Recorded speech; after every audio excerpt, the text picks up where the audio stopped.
to a Friday episode of SJU. We are on Fandom. We are so happy to see you all. We're going to be talking about the Ghostbusters Afterlife, all the new images we got. Of course, we're going to be talking about some Mando, and you know we got to talk about some Baby Yoda merch.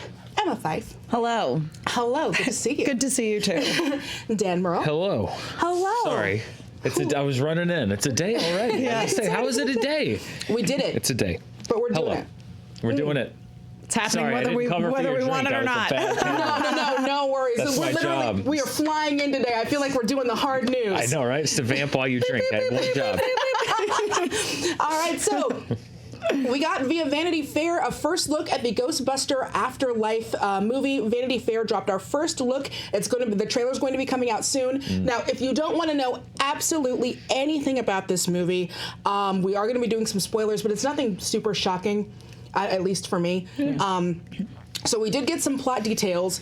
It is going to be focusing on Carrie Coon, who is a single mom who was a daughter of one of the original Ghostbusters, but we don't know who, and her two kids, who will be played by Finn Wolfhard and McKenna Grace.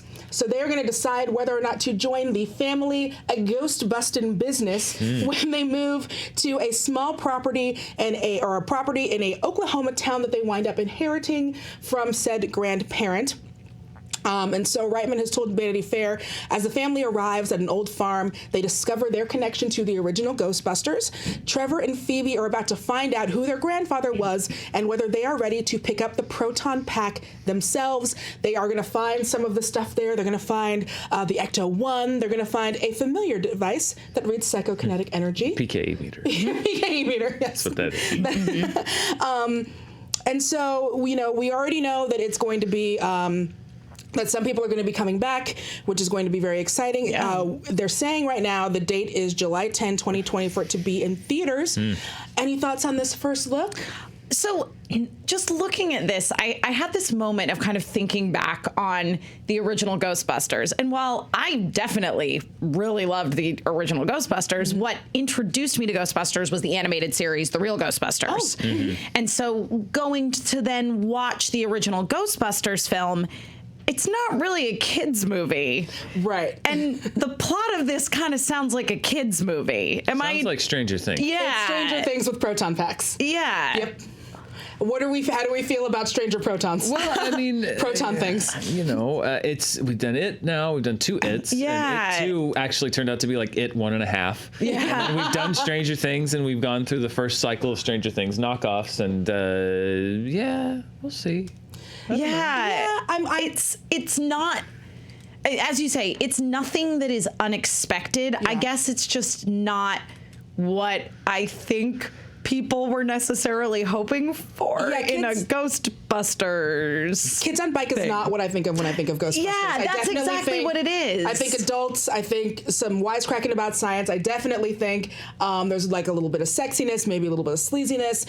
There's that back and forth. And so when you make it into this, the kids have to rediscover the history of their grandpa and then decide if they want to fight ghosts. Yeah. It's a Ghostbusters for someone. I don't know that it's meant to be a Ghostbusters for me, and maybe that's okay. Maybe that's okay. But it kind of speaks to how we view these movies and now, which is that the original Ghostbusters was, yes, it was a movie that was not aimed at kids. The cartoon was. But sure. The movie Ghostbusters was not aimed at kids. It was aimed at an adult audience, and now here we are 30 years later, 35 years later plus. And the revisiting, that's not the reboot, I guess, or the whatever 2016 yes. reboot, I guess you would call it, is about mythologizing. Right. And revering the other thing, and it's something different, and so it really speaks to this. You're making a movie for a new generation that doesn't necessarily. It's about the idea of Ghostbusters. It's not about busting ghosts. It's about the concept of being a Ghostbuster, which is that's just the evolution of IP. Sometimes I hate that. I think that more what I would hope for in like a true Ghostbuster sequel. I think you just have to. And again, this is just me saying what I think I would like to see. I think there's a lot of different ways you can do it, but the sort of premise in the first one is that there's a level of they're doing this job that like nobody really thinks is a job. You know what I mean? Ghost busting always seemed to me like a blue collar profession. Yes, they are obviously like white collar dudes. They're all very smart. Right. But you know, they put in their overalls, you call them, they come show up. They're like ghost plumbers. Yeah. And so it's almost like I would like to see a world where we've just established that this is a job, and like a lot of people have this job, and we eradicated the ghost problem for a while, but now like the ghosts are coming back, and just have it be about new people and not so directly tied in. I don't know. Well, this is the thing that they've been fighting with for Ghostbusters sequels since Ghostbusters 2, which is the fact that Bill Murray particularly, and now sadly because Harold Ramis is gone, you cannot make. They had the video game, but other than that, like you can't do another Ghostbusters in the sense of like you cannot get that group back together. Yeah, they either can't come together, unfortunately, as I mentioned now with Harold Ramis gone. But even before he passed away, it was Bill Murray reportedly. Like it's just not going to happen. And so this franchise has just been in this quandary forever now of like, Sony, the studios, like we have this thing and we think it's valuable, but we have this team that just will not come back and do a full movie. They'll come back, obviously they're going to be in this one, supposedly they were in the last one in cameo parts. Like they'll come do pieces, but we can't get these guys back together. So what do we do? And I think that limits your options a little bit. They tried the reboot thing that didn't work necessarily. It wasn't a box office disaster, but it's certainly a fine TBS Sunday afternoon movie. It wasn't a franchise, but it did genuinely have like issues. Right. So now you have to go to plan B or plan C, which is okay, we still have them in the movie and now it's a continuation, but we can't get them back. So what can we do? And I talk about how the problem when you're building on things a lot of times is you start the first idea is on a blank page, and then when you start establishing canon and stuff, you draw a square around things and you draw circles around things, and then as you keep going and going, you're drawing squares and circles around more and more things and narrowing the possibilities more and more. That's not to say that this isn't going to be a good movie. I like the team behind it. I like the cast, but you know, I think it's also born out of this idea of we want to make this movie and we've got to do the best with the options that are available to us. Sometimes that works. Sometimes you feel that on the screen being like, because it does definitely feel like it's one of those things where we couldn't get them, and so we're going to do the next thing, which is this is the way that and we all joke about it, I think, you know, okay, so next we'll do it with women because we couldn't get them, so next we're going to do it with women. Okay, well that didn't quite work, and it you know, was very divisive with audiences, so now we're going to do it with kids. And so next we're going to get ghost busting pets. If that doesn't work, I think that's the only next level is our pets are well, the next move is you do whatever it takes, and you do the thing where you ignore all the other movies, and then you make the Ghostbusters sequel with the original crew that takes place 40 years after, and we're ignoring Ghostbusters 2 or whatever. But Egon's funeral, we all get back together. That's the next evolution. Yeah, that is that if this doesn't work, then I think that's the last ditch thing. Is like, okay, we do whatever it takes, and we bring them all back. You Terminator it. Yeah, you Terminator it, exactly. But who knows what role they'll play in this film. I thought it was a weird idea to include them in the last one and not have them play the same characters. So it sounds like they're at least going to be that's just a weird bit of fan service. Some of them worked that had said it didn't really want to do it. Right. So. It just was odd. I guess again you couldn't not have them in there. I guess, but then I think you should have at that point, because it's just like if they're not playing, what is it? It was a little strange. And as you say, some of them worked. Like I kind of liked Sigourney Weaver's cameo at the very end. Annie Potts, I like. Yeah. But some of the other ones are like Dan Aykroyd's is super weird. It was very tacked on. Yeah. So. Yeah, but I'm with you, Dan, that I like the creative team behind this. I love Carrie Coon. Carrie Coon. If you have never seen, everybody on SJU for the most part are huge fans of the television series The Leftovers. She's fantastic on that show. She was fantastic on Fargo. Great. She is Proxima Midnight in the Avengers movies. If you have never seen her in anything else, you've probably seen those movies. She's the gray lady who we don't really get to see her name very often. She's the lady what gray. Yes. Yeah, but so I get the movie isn't out. All we have pictures and we have descriptions. We know that Paul Rudd is going to have a small part in there. You know, I don't want to say I'm disappointed because it's not a thing that's out yet. Yeah. So I have no idea what it's going to be like. And I'm excited to see the trailer because it is going in a direction that I'm interested to see, again, how they take something that is so, to me, always felt like blue collar, boots on the ground, supernatural stuff, and turning it into an Amblin movie. I think their challenge here is you can't just make a movie for Ghostbusters fans. You have to also make a movie that an audience that's not Ghostbusters fans will enjoy. And some franchises get that right, and some franchises just don't get that right when they try to do these things. So not to say that you can't make a movie for fans of the franchise. Of course you know, obviously you want to do that, but this is the challenge as you continue to try to plumb the depths of these franchises is what mineral deposit is out there that you've not yet struck. And I think we see with things like Terminator is like that is a dry well. There's nothing. They've done every iteration. Like there's no more juice in that lemon. It is squeezed dry. Yeah, you got to let that tree grow. It's just you gotta move on. Remember, the Terminator was great. What's next? And maybe I hope that Ghostbuster. I want to find a little mineral deposit of Ghostbusters that we haven't yet mined. Maybe it's there. I hope it is. Yeah. Any final thoughts? Just curious to see the trailer because I think that's going to give me a little more of a sense of the tone that they're going for, which will be a big factor in how this movie is perceived going forward, I think. Yep, I agree. All right. Speaking of fans, this is the point in the show where we like to take time out to really, truly thank all of you so much for subscribing. You guys share, you turn on your notifications, you hit that bell when we tell you to hit that bell, you comment. That Ryan gave us a verbal ding. You have done so much to support us, and you're the reason why we get to do these shows where we get to talk about Ghostbusters Jr., as I'm probably going to call it until it comes out, where we're going to talk about that. And so thank you all so much for all of your support. It really, really means a lot to us, especially going through the holidays. I get to buy my family Christmas presents this year. And I always have, but normally it's one of those things where it's like, oh, I can get everybody like gift cards. I can make like a really nice card or do like a funny thing. And this year it's like, I know what I'm getting my mom. And that is because y'all support all the stuff that we do. So I thank you, and my mom really thanks you every time I'm able. She doesn't know it yet. Oh, no, she does. Every time I'm able to buy a plane ticket home, my mom's like, thank you, the fans. Something else, y'all, you've been asking, you were wondering, we've already announced this, but for those of you who don't know, Never Surrender is available for pre-order and is out on December 17th. So yes, you will be able to see Never Surrender. We're incredibly happy to be able to bring that to all of you. Yes, very, very happy. I think there's a link in the description below. You can check it out on iTunes, and I'm not sure about other wonderful merchants, but iTunes is definitely one where you can find it, pre-order it. Yeah, it'll be coming out almost exactly about a week short of the 10th anniversary, 20th.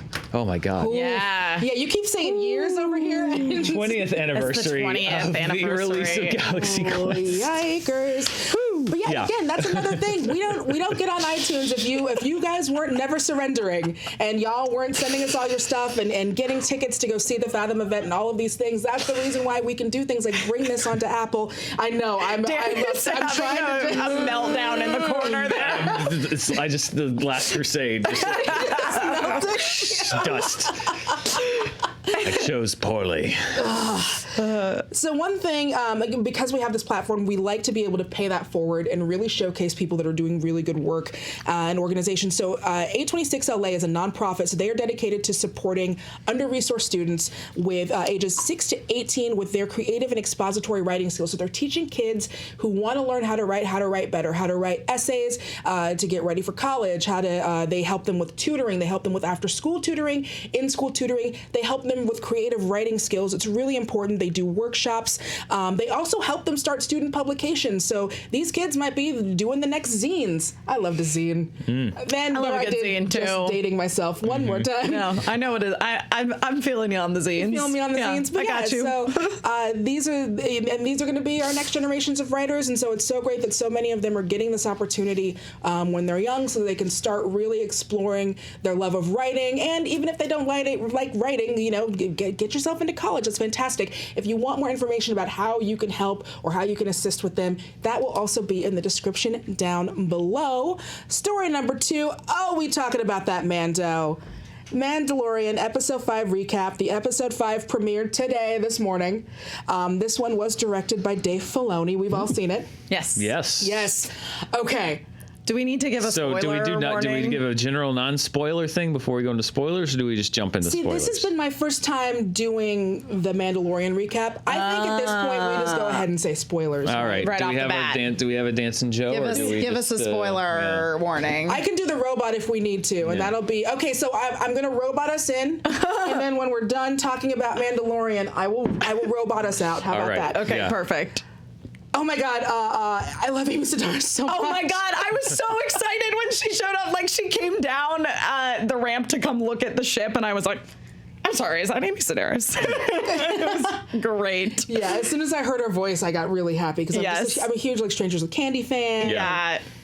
I mean, this episode was directed by Dave Filoni, who, of course, was the person behind both Clone Wars and Rebels. Mm-hmm. This, to me, of all of the episodes of The Mandalorian so far, it felt like a live-action episode of Rebels or Clone Wars. Oh, so I know that made you happy. It did. I think that there's some stuff that works in animation that doesn't necessarily work in live action. So there were some parts of it that were a little bit clunky, but overall I really, really enjoyed it. But yeah, I mean, down to the Amy Sedaris character, I went, this is definitely a very cartoonish sort of mechanic character that we would come across in one of those animated series. Yeah, this was the westerniest of them all. Yes, it was. Basically riding horses across the desert. And I think the guy at the end, the mystery man, had literal spurs. What I really love this show. Yeah. What I'm liking about it is every episode is its own adventure. Yes. And it's sort of building this stacking narrative as it goes, which I love. So agree. I was just thinking that after this episode specifically, that even though, there is an overarching narrative, each episode is a complete story. Yes. Mm-hmm. And this is, I believe I talked about this maybe earlier this week, maybe I don't know, we've talked a lot this week, but I have always loved those outdoor adventures. Like, I loved Xena. Hercules, maybe not so much. Xena! But the thing I loved about that was, like, the redeeming hero going from town to town and solving people's problems. Mm-hmm. I forgot how much I love that genre because it hasn't been around as much until this started, and I was like, he gonna solve some problems, and it's my favorite thing in the world. And so to have him, especially you take someone like Mando and you put him up against this, obviously spoiled person who's trying to buy their way into the guild, thinks they know what they're doing. I didn't like that guy. I mean, you're not supposed to, really. Because at first you think, oh, he's so young and wide-eyed and innocent. And then when he shot Ming-Na Wen, I was like, nope, I'm done with you. They passed a very critical test, too, in this episode, and I credit Dave Filoni, who I think also wrote this episode. I believe so, yes. When I realized that they were heading to Tatooine. A little alarm bell in my head was just like, nope. But here's what they did that I thought was really well done, was he goes to Tatooine and you're seeing familiar things like Tusken Raiders and the cantina and stuff, but not everything was a riff on episode 4. And that's what worked. You're totally right. He goes to the cantina and it's like a slow day. You don't have a band call out. You're not riffing That's how bars work, That's how bars work. You got a hop in time every night. You have Tusken Raiders, but it's not a riff on the Obi-Wan fight. No, it's like he does what a Mandalorian would do. It's like he knows how to talk to these people. That's what he does. He talks to the underbelly of society, so he can deal with them. He can work with them. They're not like a threat. They're not. There's not a chase scene with Tusken Raiders coming after them. It's what it should be, which is that it's a familiar setting, but it doesn't feel like for some reason they're commenting on some story that in universe was never told. The way that we see it. It just adds, I think, a lot of credibility to the like quote unquote realism of the galaxy of Star Wars. Yes, we've seen this location before, but we're not using this location just to do what I think the film Solo did a lot, which was wink at the camera. Yeah, it's not a nostalgia dump. No, and it could have been like you could have thrown in Jabba the Hutt. You could have thrown in any number of things. And they reference the Hutts. They reference the fact that Fennec Shand, Ming-Na Wen's character, had worked for them before, but but it's not like specifically, well, let me tell you all about Jabba. You know him. Well, what they do also is they do throw in things that makes that also though do provide that thing that they understand that there's people that love these references. Things like when the Mando tells the young buck she's no good to me dead, which is a callback to a bounty hunter line from Empire, I believe. Boba Fett tells the Doctor. But like they do throw in these little things that are like little pieces, but they're not like a wink. Like I love Rogue One, but my least favorite thing is just like Mara and I talk about this all the time. The guys from the cantina just being on the planet, just like, hey, what are you doing? Get out of my way! It's like, what the hell are you even doing there? Yeah. This is a galaxy full of billions of people. Yes.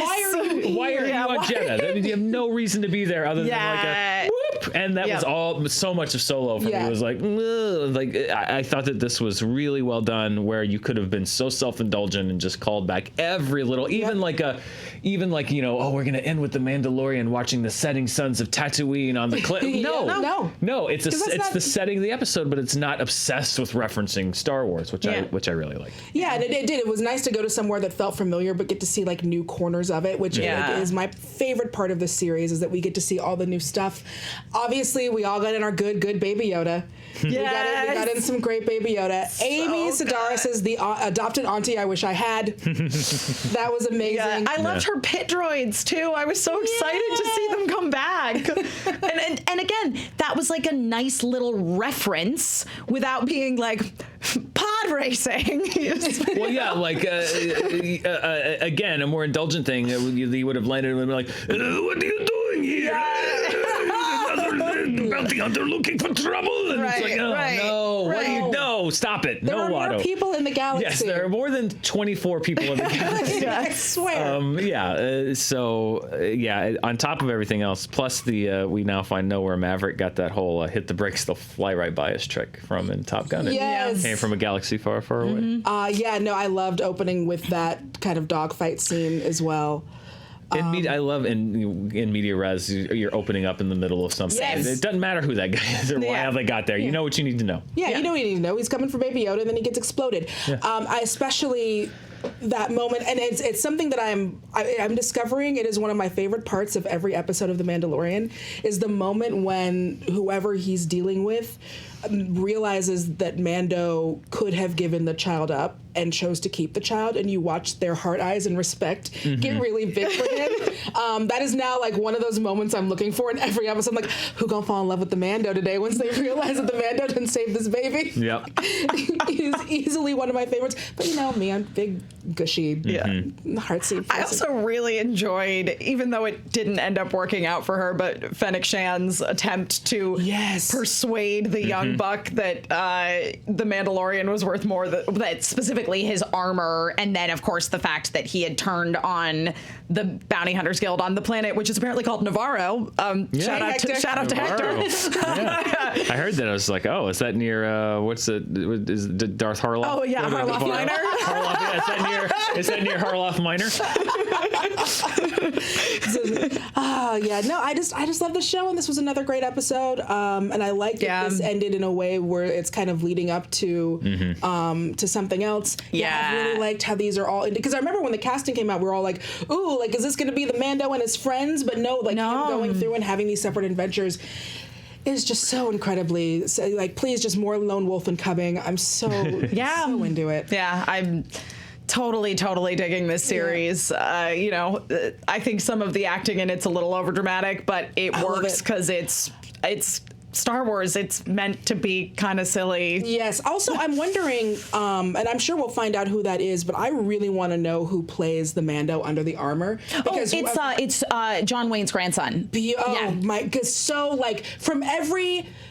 It is so hard to play a character like that where, the way that they tell different emotions is all through body work. And then obviously they do different ways of lighting the helmet. So it's be like, you can tell the Mando's sad because they lit the helmet this way and other things. There's like a great moment in this where the young buck is like, oh, but I don't have that armor. And he's like, Nope. Yep.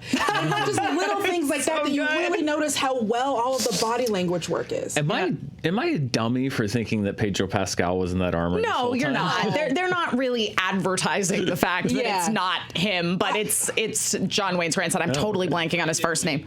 Pardon? Brendan Wayne. I made assumptions because after a while I was like, it's really hot, and Pedro Pascal I feel like being able to record those lines in a studio somewhere is part of the reason why you're able to get him to do that kind of a commitment, because being in that armor all of the time. And before I knew that he wasn't going to take off the helmet, I assumed it was going to be all him. But once we learned he's not really taking the helmet off, I think we might see him once in the season, if even that. And I'm kind of okay with never seeing his face. And he did some of the suit work on it. It's not exclusively this one. And there's multiple stunt doubles, but Brendan Wayne, by and large, is the one you see most of the time. Wow. Yeah. See, I gave Pedro Pascal some respect that I now have to take back. Because I was like, I respect the fact that he took a role where he's in a suit. I'm a dummy. I'm a big old dummy. You're not a dummy. You are a romantic. I know Star Wars. I knew it wasn't James Earl Jones. Right, I don't know why I assumed it was Pedro Pascal in that suit. All right, well, there you go. Yeah, so any final thoughts on this episode? Can't wait for the next one. Give me more Baby Yoda. So it's the ADR on Baby Yoda kills me. Killing me. Just the little baby noises. Oh, and he made a little chirpy purry noise. Oh my God, stop. so next week is the week where it's on the regular time, and then the week after. Yes, and the week after it's on a Tuesday or Wednesday. Yeah. They don't want to put it out against themselves. The 18th. So Wednesday. Yes. Perfect. All right. I'm going to scheduling note. I'm going to robot us out. So spoilers are over. Yes. Because I roboted us out, and now, but we're kicking on this Baby Yoda train. Here we are, Baby Yoda. Last story today: Baby Yoda merch sales left on the table. This is via Jungle Scout. Jungle Scout, we started wondering how much money is Disney losing out on this holiday season by not having official Baby Yoda merch. They are putting the figure at $2.7 million. This is which is nothing to them. It's literally Kevin Feige sneezes and $2.7 million falls out of his jacket. Oh, sorry. Yeah. You want to sweep that up, kid? Yeah. So here's what they found. I find this really interesting, these stats. The keyword phrase Baby Yoda has more than 90,000 searches on Amazon in the past 30 days, an increase of 7,203% over the previous 30-day period. Similarly, the keyword phrase Mandalorian has a search volume of 125,949 for people searching Amazon for products related to the show. Mm-hmm. The top 47 products for the search term Baby Yoda are currently selling an average of 1,842 units per month of $22.85 per sale, which means it's all bootleg. Y'all buy them bootleg Yoda merch. So Jungle, they just outed all of you, by the way. So no more Baby Yoda bootleg merch. So, we know they've been talking about how they held off on merch because they really wanted Baby Yoda to be a surprise. Do you think that that's the right decision? Yeah, they're going to make this up. Are you kidding me? You can pre-order the Baby Yoda thing already. Oh, on Amazon. Yeah. Mm-hmm. Well, and it's... no, it's at Target. No, it's Target. Well, there's they have their own store, and then I think there's other places where they're striking exclusive deals. Yeah. Supply and demand. I agree. You can't market this ahead of time because you don't want to give that away. Yeah, because BB-8 was everywhere and given away. 100%. Everywhere. Well, and that's the thing is that a lot of what happens in terms of reveals of things like new suits in Marvel movies or new characters in Star Wars films, or even a costume change can be a spoiler for a character. That gets revealed via toys all the time. And merch, I believe the Professor Hulk got spoiled via a popcorn thing, like an Orville Redenbacher. Oh yeah, Lego sets spoiled Marvel movies all the time. And I mean when they say they're missing out on this, they're not. It's just delayed. Yeah. Instead of making the money in November of this year, they're going to make the money in March or April whenever the stuff does go on sale. Right. Because I feel like anybody, and it's supply and demand. Sure. Because maybe you would have been I might get a Baby Yoda thing now. If you can't have it and you can pre-order it, right? Then you gotta buy it. Almost like Star Wars has sort of commandeered a day and a month for a Star Wars thing. Ringing a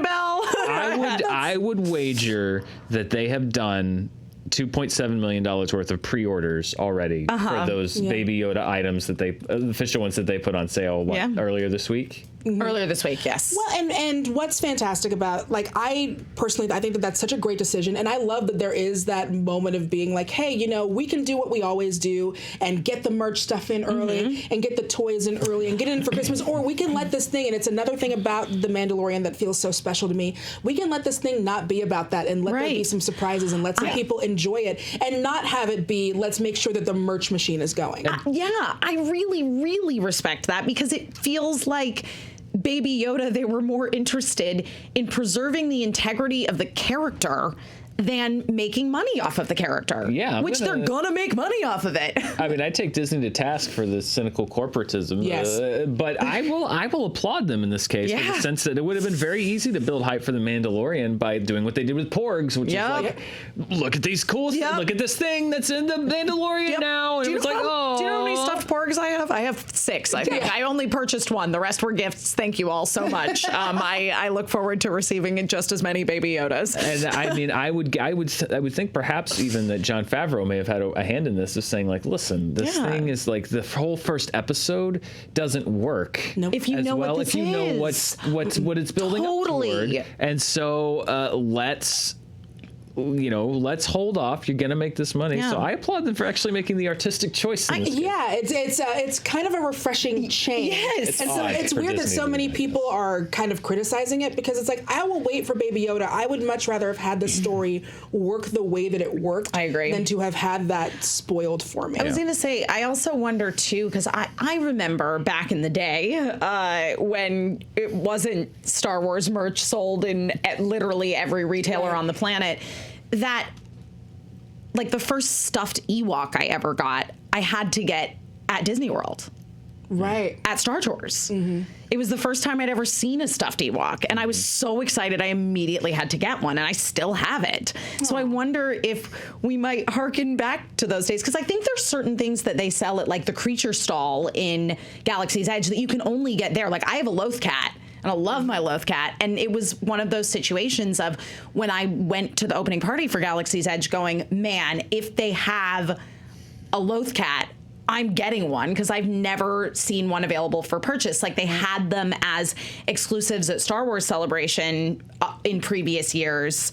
And I really wanted one, but they were so expensive on eBay and stuff. I didn't want to pay that. And then they had them, and it was so cool. So I wonder if we might see Baby Yoda get a similar treatment. Oh, I'm sure. Yeah. I mean, I the day will come where I will pay full price admission to get into Universal Studios just to have butterbeer. If they sold that in the store, I would be in real trouble. Because it's so good. And you can only get so it good. It was so good. I mean, I know it's basically cream soda, but there's something about it. I don't know. It's not. There's more to it There's than more that. Something different. I don't know what it is. They put that stank on it, and whatever that stank is, we want it. And when they do walking Baby Yoda, which is going to happen, and you will only be able to buy at Galaxy's Edge. Oh yeah, we're going to be drowning in Baby Yoda merchandise. We're all going to be fine. So have fun with all your bootlegs. Enjoy them for now. A thing that people are doing, because people are also bootlegging like original artist stuff, is if you go on and if you like go into Twitter and put on a shirt, a bunch of people are making like memes that are like, this is actually Mickey Mouse and this is a licensed product, because the places will just take those images and throw it on there. So that's really funny. So that's a little bit of ways you can get back at bootleggers. But thank you all so much for coming here and listening to us talk about all things Baby Yoda. Emma, where can the people find you? You can find me all over the internet, wherever Emma Fyffes are sold, at my name, Emma Fyffe. I also have a website. It's emmafyffe.com. And if you are in the Los Angeles area, be sure to come to the Schmodown Spectacular. That is tomorrow in downtown LA. We also are having our very first inaugural Schmodown Expo, which is like our own little mini convention. That is also the only place you can exclusively get one of your Emma Fyffes. Exactly. So come buy your Emma Fyffes this weekend at the Schmodown Expo. I'll be there. Yeah, I'll be there will. competing. And best wishes to my buddy John Roca. A little under the weather. I'm hoping he's feeling better today. Everybody's been getting sick. It's I know, it's crazy. Yeah, you can find me here at Murrell Dan on Twitter. And back here on Monday, we'll have a double charting as we get closer to Cats. We weren't able to do the show this past week, but we'll have a double meltdown. Don't worry. We got someone made us a video of the final meltdown, which is incredible. We're going to catch up on Thanksgiving and how everything's been doing box office wise. So hopefully make up for the lost Monday that we had this past week. So join me then. I'll be drowning in numbers as I await drowning in Baby Yoda. So many numbers. And thank you all so much for joining us. And we will see you on Monday. Bye. What was there?